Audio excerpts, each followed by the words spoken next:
Hello everybody, it is Zach here from XFL News Hub here on YouTube, and welcome to XFL Week in Highlights. This is the fourth installment. It's week 4, baby. Let's get it started with the Guardians versus the Wildcats. Each team trying to get to that 2-2 record. Wildcats picking up right where they left off from last game. Josh Johnson fires this ball deep. Ladies and gentlemen, that is Smallwood. 7 targets, 5 receptions, 75 yards. Had himself a day. But Josh Johnson finds the hot hand. It's Trey McBride continuing his progress from last week. Let's go second quarter. So we know New York has been having some struggles, with the quarterback spot with Matt McGloin. But I think Luis Perez, he may be the answer. There you see he finds McKay in the end zone. Perez, he finished off the day decent. 18 completions, 26 attempts, 150 yards, and a touchdown. There you see Blackno getting a deep bomb, 42 yards from Josh Johnson. But, third quarter, yikes. Josh Johnson throws the pick. It was the only one of the game. But let's see this again. Just great defense here. Trying to get this ball into Trey McBride. Great coverage, and the ball just falls right into his lap. Let's go fourth quarter, though. So New York will take the lead with a field goal. So LA, with 10 minutes, 49 seconds left, they're going to fire this ball deep. And ladies and gentlemen, that's McBride, 44 yards. Throw the thumbs up. Thank you very much. All Nick Novak has to do is make a field goal. So he misses it, but it's okay. They still got a chance. With 2 minutes, 49 seconds left, a little bit of controversy here. Fires this ball deep, and is it pass interference? I don't know. I want to know what you guys think. Leave it below in the comments below. But let's go to the next game. It was the Battlehawks at the Dome taking on the Dragons.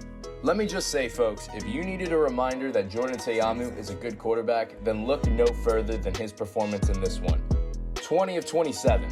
264 yards and a touchdown and a 116.9 QBR. His only touchdown of the day went to Pearson L on this 27-yard slant route. And Pearson L, 5 targets, 5 receptions for 71 yards. Ta'amu also got it done with his legs too. 16 rushes for 63 yards. And you're going to notice here, this is the only Seattle Dragons highlight of the first quarter.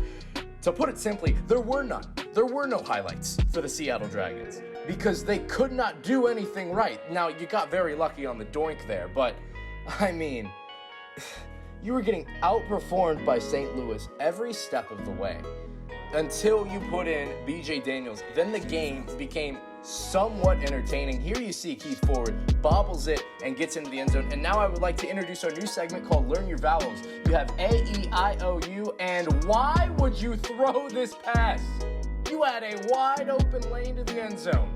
Anyways, let's continue. B.J. Daniels, the man can get it done with his legs. 7 rushes, 84 yards. All right, and this is a late hit.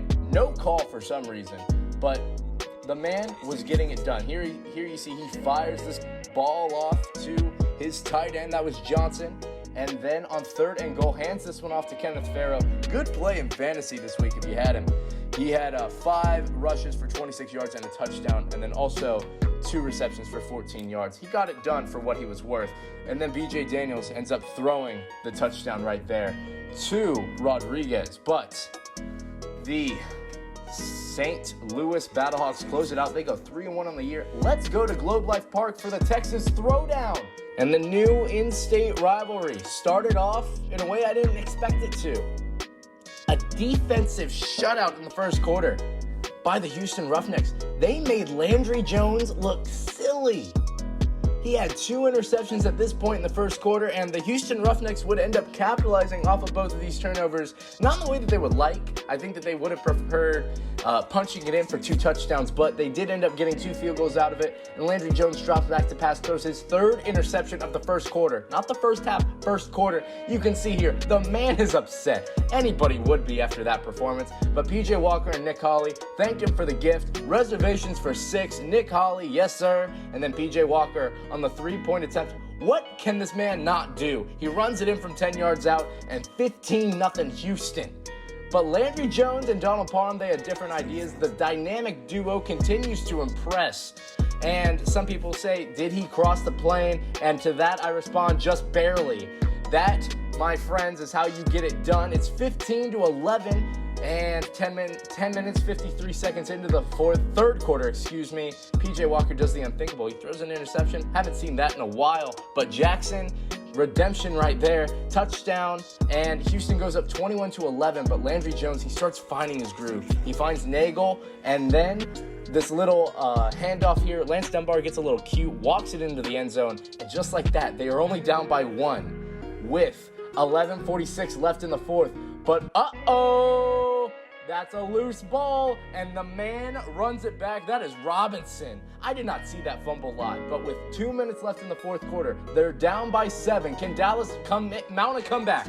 No. Gates with his second game-sealing interception in a row. What a play. Houston goes 4-0. Let's move on to DC versus Tampa Bay at Raymond James Stadium. Oh boy, any longtime viewers of the channel know that it pains me to make this recap. To summarize this game, there were 2 tropical storms in Tampa Bay this Sunday afternoon. There was Tropical Storm Smith and Tropical Storm Patrick. They both combined and rushed for over 230 yards on the DC Defenders. Meanwhile, the DC Defenders just... I don't know what to say about them. You looked amazing in the first few weeks, and then Cardell Jones and this whole team just fell apart. Cardell Jones, 9 of 22 for 72 yards and an interception with a 30.9 QBR. It's like him and Taylor Cornelius traded places.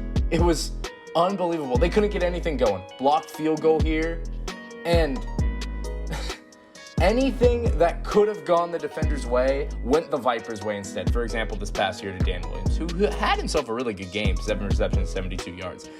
There's not a whole lot of bad things I can say about the Tampa Bay Vipers. They're finally playing up to the expectations that they had. You see Taylor Cornelius, he finds Tolliver, good reception, good game for him, 4 receptions, 45 yards. But Taylor Cornelius, yeah, you can't get them all, buddy. Interceptions. Raheem Moore continues to impress, but, I mean, Tampa Bay gets it right back. You guys already know the outcome of this one. Sorry, I'm getting a little sick thinking about Tampa Bay winning a football. Oh, my gosh, I'm sorry. There's not a whole lot more I can say. That'll do it for this recap. I hope you guys enjoyed. If you did, drop a like, comment, subscribe, and we'll see you in the next one. Have a great night, y'all. Peace.